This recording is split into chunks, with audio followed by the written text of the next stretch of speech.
apologize for this awful quality. My Sony camera does not recognize my lens, so I'm gonna have to send it into Sony to get that fixed. I can't really afford a new camera at this point in time, so I'm gonna get that fixed, get that going, but in the meantime, I have a great friend, Nick Medina, who will be sending me his camera that he does not use right now. So thank you so much, Nick, for sending me your camera so that I can keep putting out content and help you guys. So this is live footage that I took before my camera broke. So I hope it's helpful. I'm currently having hip issues and we think it is joint mobility issues. So I've been doing massage, chiropractor, and then I have a Rofling appointment on Thursday, which you can Google that. It sounds super cool and I'm excited to try it. So I'll let you guys know how it goes. But this glute workout is specific for kind of trying to alleviate those hip issues and working around that. So I am very careful with my hip and I have to still be careful with going heavy because of my previous sciatic nerve issues. So I hope it's helpful. I will give you tips on glute work and also on how to activate those certain muscles. And I will see you guys in my next video on artificial sweeteners and sugar alcohols. And I will do that as soon as I get the camera from Nick. I'll see you guys later.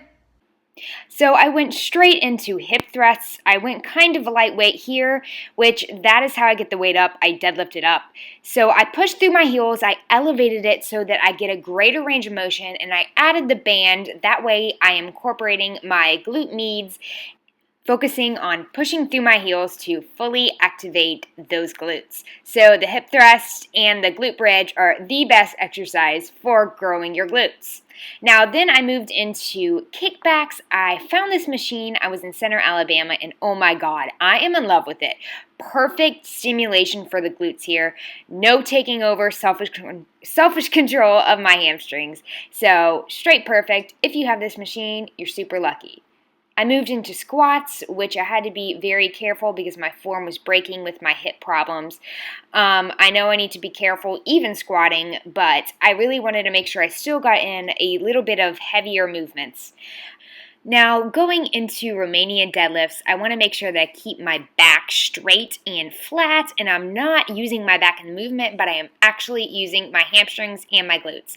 I love using dumbbells because I feel that they allow me to get a greater stretch in the muscle.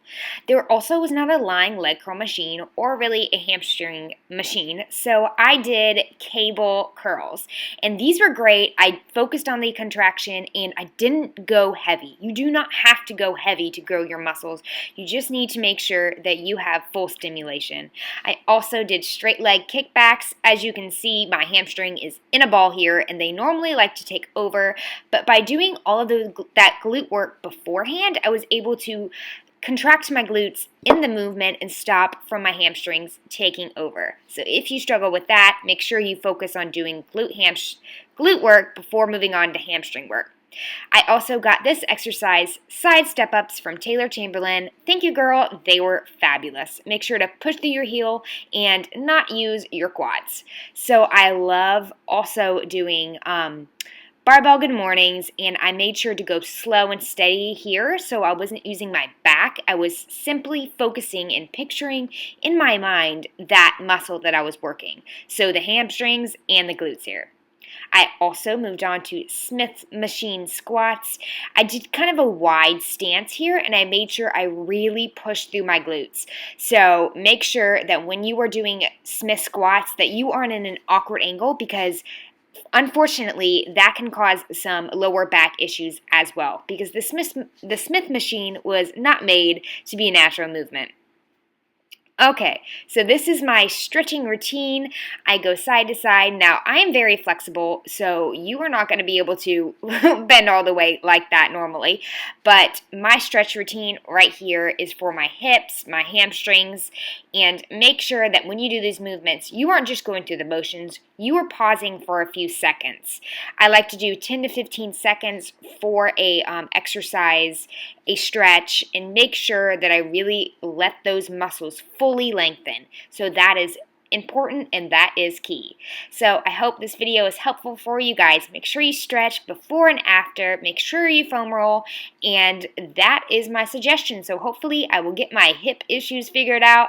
I'll let you guys know, but Enjoy this workout, and I will put the whole entire workout in this description below. All right, hope you loved it.